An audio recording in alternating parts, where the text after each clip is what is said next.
suas Bíblias, e aí assentados como estão, olhe aí para o número 4, o verso 4 desse Salmo 128.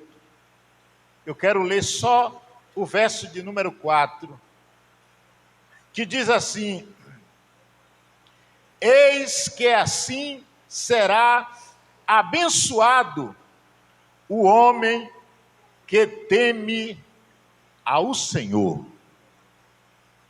Amém? Só mais uma vez. Eis que assim será abençoado o homem que teme ao Senhor. O salmista, outra coisa interessante neste salmo, é que até que se prove o contrário, o autor é desconhecido. Existem muitos salmos de autores desconhecidos. Logicamente que a maioria dos salmos é de composição de Davi, mas tem salmo de Salomão, como por exemplo o 127, tem salmo de Davi de novo, por exemplo, o 134, se não me falha a memória, é salmo de Davi. 131 é salmo de Davi. Salomão escreveu o salmo de número 127. Salomão foi um homem que Deus inspirou para fazer muita coisa. Escreveu o Salmo, escreveu o livro de Provérbios, Eclesiastes e Cantares, ainda escreveu o Salmo 127, escreveu o Salmo 75 ou 74, se não me falha a memória, e ainda escreveu 3.000 cânticos e 5.000 provérbios. Salomão, inspirado por Deus, fez tudo isso. Mas o Salmo de número 128, ele é de autoria desconhecida. Mas não importa. Foi alguém inspirado por Deus que escreveu esse salmo, esse cântico. Cântico dos degraus, salmo de número 128. E o salmista aqui, debaixo de uma inspiração de Deus, ele discorre todas essas bênçãos que nós já lemos aqui diversas vezes neste salmo, a bem-aventurança daquele que teme ao Senhor, anda nos seus caminhos. Aí ele fala, comerá do trabalho das suas mãos. Aí ele fala sobre a mulher, sobre os filhos, usa até uma figura de linguagem aqui para falar sobre os filhos, a mulher e etc. e tal.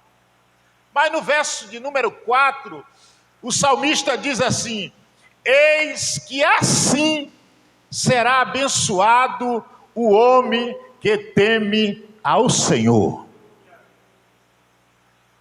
Assim como todos nós, ao aceitar Cristo como Salvador, nós aceitamos com proposta de bênção. Inclusive, existem muitas coisas que são pertinentes à nossa caminhada de fé, coisas até mesmo negativas que nós enfrentamos, que nós passamos na nossa caminhada de fé, que se nos fosse apresentado no dia que fizeram o apelo para nós e falasse que na caminhada da fé iam ter dificuldades, espinhos, calúnias, provas, talvez a gente não tivesse nem aceitado Jesus como Salvador. Porque quem prega evangelho, ele mostra Jesus como Senhor e Salvador.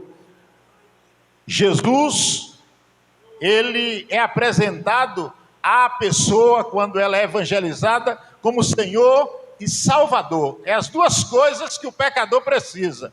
Ele precisa de um Senhor dos céus, porque, via de regra, por não ser crente, a pessoa tem é assenhorado por muitas coisas aqui dessa vida. Então ele precisa de um Senhor como nosso Senhor. E ele precisa de um Salvador como nosso Salvador, que é Jesus. E aí, quando nós abraçamos a fé e aceitamos a Cristo como Salvador, durante aquele tempo que nós estamos enraizando na fé, a própria igreja, ela nos poupa de muitas coisas que podem abalar a nossa fé. Você já viu alguém dizer assim: olha, cuidado que o irmão é novo convertido, tem cuidado com ele. Não pode falar isso para um novo convertido, trata ele com cuidado. A palavra tem que ser mais branda, o ensinamento tem que ser gradativo. E Paulo fala sobre isso, até quando ele falou sobre a questão do leite para a criança, e cresceu, e uma comida mais forte, etc. E Paulo, o apóstolo, ele chegou até a dizer: quando eu era menino, eu me envolvia com as coisas de menino, mas depois que eu cresci, eu deixei as coisas de menino para trás e as coisas mudaram, foram melhorando, e foram progredindo, desenvolvendo e se fortalecendo. O que eu quero dizer com isso? Esse é um lado da fé cristã, do evangelho que nos foi pregado. Mas tem um outro lado, é o lado das bênçãos da salvação. Inclusive, numa das lições nossas agora há poucos dias, falamos sobre isso. Então, quando nós abraçamos a fé, uma coisa que nós temos certeza é que na nossa caminhada de fé, do Deus dos céus, Ele tem bênçãos para as nossas vidas. E o pecador, desde o primeiro passo que ele dá na fé, ele começa a receber bênção. A primeira bênção é a bênção da salvação. E essa é uma que está em falta nas pregações dos púlpitos. É a bênção da salvação. Quando pregar para alguém, pregue salvação. No primeiro momento, olha, Jesus quer te salvar. Esqueça placa de igreja, esqueça costumes denominacional, esqueça essas coisas, esqueça que na igreja tem alguém mais fraco do que outro, esqueça que por estar numa comunidade de pessoas, numa sociedade de pessoas, tem problemas, tem dificuldades, tem problemas interpessoais. Esqueça isso e pregue que Jesus está aqui para salvar, perdoar os pecados, batizar com o Espírito Santo, abençoar e levar para morar nos céus com Ele. Glória ao nome do Senhor. Essa deve ser a pregação. Então, a vida cristã, ela tem bênção, Deus tem bênção. E o salmista disse: eis que assim será abençoado o homem que teme ao Senhor. Deus tem bênção? Tem. Você está aqui na igreja servindo a Deus, as lutas são grandes, as dificuldades, sim. Mas lá no mundo era pior. Porque lá tinha todas as tribulações que a gente tem como crente, e nós não tínhamos Jesus para recorrer a Ele. Nunca peque dizendo: parece que quando eu estava lá era melhor. Nunca. Com Jesus sempre vai ser melhor. Mesmo com todas as dificuldades, com Jesus é melhor. Sem Jesus é pior. Com Jesus é melhor. Com Jesus vai ser sempre melhor. Aí o salmista disse: eis que assim será abençoado o homem que teme ao Senhor. Quando eu falo de bênção na vida de um homem, bênção ordenada por Deus, eu não posso esquecer de Abraão. Porque bênção, irmãos, na análise do Antigo Testamento, à luz do hebraico, é a tradução de uma palavra chamada beraca, que quer dizer fonte de bênção. Então, no Antigo Testamento, quando alguém recebia uma bênção da parte de Deus, ele já recebia a incumbência de abençoar as pessoas que ele encontrava pela frente. Quando os hebreus recebiam a bênção, eles já tinham essa consciência que aquela bênção, ela não podia ficar só no sentido vertical, entre ele e Deus, Deus e ele. Ele logo entendia que aquela bênção tinha que abranger o sentido horizontal. Quem está na frente, quem está da direita, quem está na esquerda, tem que desfrutar da bênção de Deus. Porque bênção, naqueles dias, na interpretação, do hebraico significa fonte de bênção, transmissor de bênção. Aí Deus chama Abraão.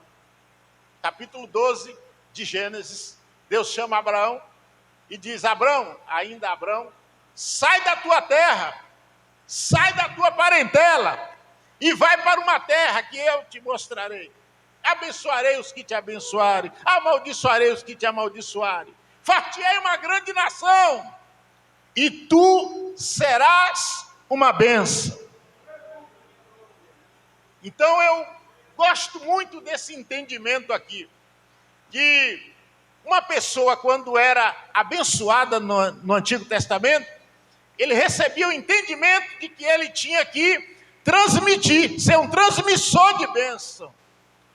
Irmãos, que nesta noite nós estamos aqui adorando a Deus, lendo esse verso 4 do Salmo 128, e o salmista dizendo: eis que assim será abençoado o homem que teme ao Senhor. E alguém um dia já me perguntou: pastor, e a mulher que teme ao Senhor, como é que fica aí à luz desse salmo? Eu disse: a mulher também é abençoada. Homem aqui está falando no sentido genérico da palavra, ser humano. Mas aqui é homem, mulher, o ser humano. Eis que assim será abençoado o servo e a serva de Deus que teme ao Senhor. E não deixa dúvida, será abençoado incondicionalmente. A única condição imposta é temer ao Senhor. Então, se você teme a Deus, eu venho aqui nesta noite, não é para trazer nenhuma novidade, é só para te lembrar que se você é temente a Deus, você está debaixo de uma bênção ordenada do trono da graça de Deus, para a sua casa, para a sua família, para a nossa família, para a sua vida material, para a sua vida profissional, para a sua vida financeira, para a sua vida ministerial. Deus já ordenou uma bênção sobre as nossas vidas. Glória ao nome do Senhor. Então Deus chamou Abraão e disse: olha, eu vou lhe abençoar e você será uma bênção. E eu gosto de lembrar também, porque muita gente até chega a ser uma bênção, ser abençoado, mas pouca gente consegue ser uma bênção. Então memorize isso. A palavra beraca, bênção, no hebraico significa fonte de bênção. E uma fonte, ela não consegue se conter. A fonte, ela jorra. Então você é fonte.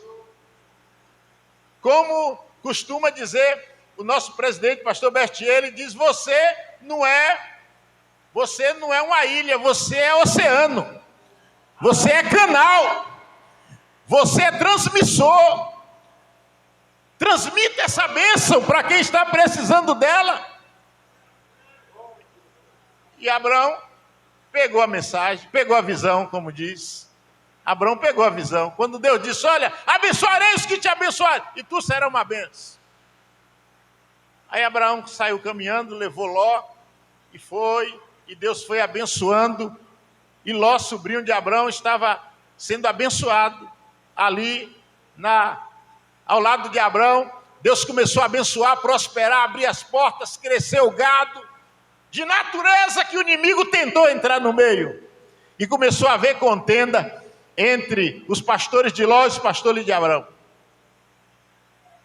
Abraão chamou Ló e disse: Ló, é o seguinte, eu estou debaixo da bênção, a bênção está comigo, você também está sendo abençoado. Por tabela aí, você está me acompanhando, você está sendo abençoado. Não dá mais para a gente caminhar junto, porque eu não quero confusão, nós somos parentes. Aliás, ele disse: nós somos irmão. Ele tratou o sobrinho como irmão, nós somos irmão. E o que eu faço, tio? Você escolhe para onde você quer ir. Se fores para a direita, eu fico com a esquerda. Se fores para a esquerda, eu fico na direita. Irmãos, eu glorifico a Deus, porque a bênção de Deus na vida de Abraão era tão forte Ele diz, para mim não importa o lado que eu vou, se é direita, se é esquerda. O crente abençoado, ele está debaixo de uma direção de Deus, de uma orientação, de uma ordenança, de uma bênção. Irmãos, crente não tem esse negócio de levantar com o pé direito, o pé esquerdo, se é segunda-feira, se é sexta-feira, se a sexta-feira é 13, 12, 14, seja lá o dia que for, ele acorda e ele sabe, eu dormi, deitei e dormi, acordei porque o Senhor me abençoou, então ele já levanta abençoado e abençoando. Seja um abençoador, assim será abençoado o homem que teme ao Senhor. Eis que assim será abençoado o homem que teme ao Senhor. E falando de bênção na vida de alguém, vamos falar da bênção coletiva. Deus tirou os hebreus do Egito. A Bíblia diz que ele os arrancou com mão forte. Caminhando pelo deserto, os irmãos já conhecem a narrativa bíblica. Deus abriu o mar, Deus fez um milagre, matou o Faraó com seus cavaleiros lá no mar, arrancou as rodas dos carros de Faraó para os carros não alcançar os hebreus, porque a bênção de Deus estava lá na frente com os hebreus. Deus clareou lá na frente para eles, escureceu para os egípcios, matou eles lá na areia, dentro da água. Os hebreus chegaram do outro lado, a bênção de Deus com eles. De natureza que Miriam viu uma bênção tão grande que ela não se conteve, começou a cantar e a dançar e dizer, só o Senhor é Deus, só o Senhor é Deus, porque a bênção de Deus estava no meio deles. E os hebreus foram caminhando pelo deserto, e Deus era com eles. Aonde eles passavam, a bênção de Deus estava com eles. Tanto é que passaram 40 anos no deserto. 40 anos no deserto. E a Bíblia diz que a roupa não envelheceu. E nem o sapato furou. Porque a bênção de Deus na vida daquele povo, daquela coletividade, era uma realidade. A bênção de Deus era tão grande que os meninos iam crescendo e o sapato ia crescendo no pé. A roupa Deus conservou, porque havia uma bênção de Deus na vida dos hebreus. E por onde eles passavam, os inimigos, ainda que tentavam deter-lhes, não conseguia, porque a bênção de Deus estava no meio deles. Glória ao nome do Senhor.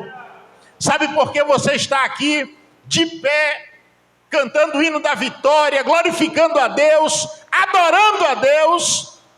Porque a bênção de Deus está na sua vida, está lá na sua casa, está na sua família, está nos seus, está nos seus negócios. Mas lá um dia, em uma determinada região, se levanta Balaque, rei dos Moabitas, e tentou deter os hebreus, porque ele sabia que por onde eles passavam, ninguém conseguia deter eles. Aí Balaque disse, eu tenho que parar esse povo, tenho que arrumar um jeito de parar esse povo. Aí ele lembrou, vou chamar um profeta, e o profeta amaldiçoa eles, pronto, quebra a bênção que tem no meio deles, do Deus deles, porque senão daqui a pouco esse povo vai nos engolir, vai passar por cima da gente. Os irmãos já conhecem, chamou Balaão. Balaão resistiu no primeiro momento, tentou não ir, mas a insistência, a oferta, Balaão cedeu e tentou amaldiçoar os hebreus. Sabe o que aconteceu? Está escrito lá no livro de Juízes.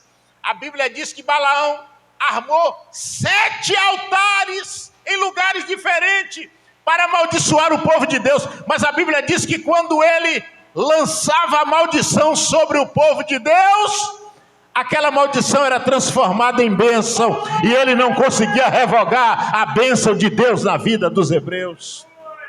Eis que assim será abençoado o homem que teme ao Senhor.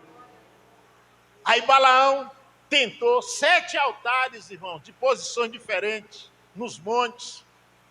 Aí voltou para Balaque e disse: não consigo amaldiçoar, não tem jeito. Esse povo, eles têm uma bênção, e essa bênção é irrevogável. Não consigo. Aí Balaque disse: e agora, Balaão? Ele disse: não, contra esse povo não vale encantamento. Contra Jacó não vale encantamento. E nem adivinhação contra Israel. Há uma bênção no meio deles. O Deus que abençoou eles, essa bênção é irrevogável. Satanás tenta revogar a bênção na minha e na sua vida, ele não consegue, porque o que está conosco é maior do que o que está no mundo. 1 João 4:4. Eis que assim será abençoado o homem e a mulher que teme ao Senhor. Se você teme a Deus, não se preocupe. O inimigo vai tentar revogar essa bênção. Ele vai tentar tomar essa bênção. Mas fica debaixo da nuvem de Deus, debaixo da proteção de Deus. Fica na posição que Deus te colocou. Fica firme. Guarda essa palavra no teu coração. Ela é viva, é eficaz, é poderosa. Essa palavra, ela tem poder para penetrar no pensamento, na intenção do coração, para ir até as juntas e medulas. Ela é apta para discernir os pensamentos. A palavra de Deus, ela é poderosa. Guarde a palavra de Deus no seu coração. Fica firme na fé em Cristo Jesus. Olha para Jesus, autor e consumador da nossa fé. E a bênção de Deus vai continuar na sua vida, na sua casa, repito, na sua família, na sua vida espiritual, na sua vida conjugal, na sua vida profissional, na sua vida financeira. Há uma bênção de Deus. Segure ela, tome posse dela, guarde ela, porque Deus é poderoso para preservar essa bênção. Eu agradeço pela oportunidade, no nome de Jesus.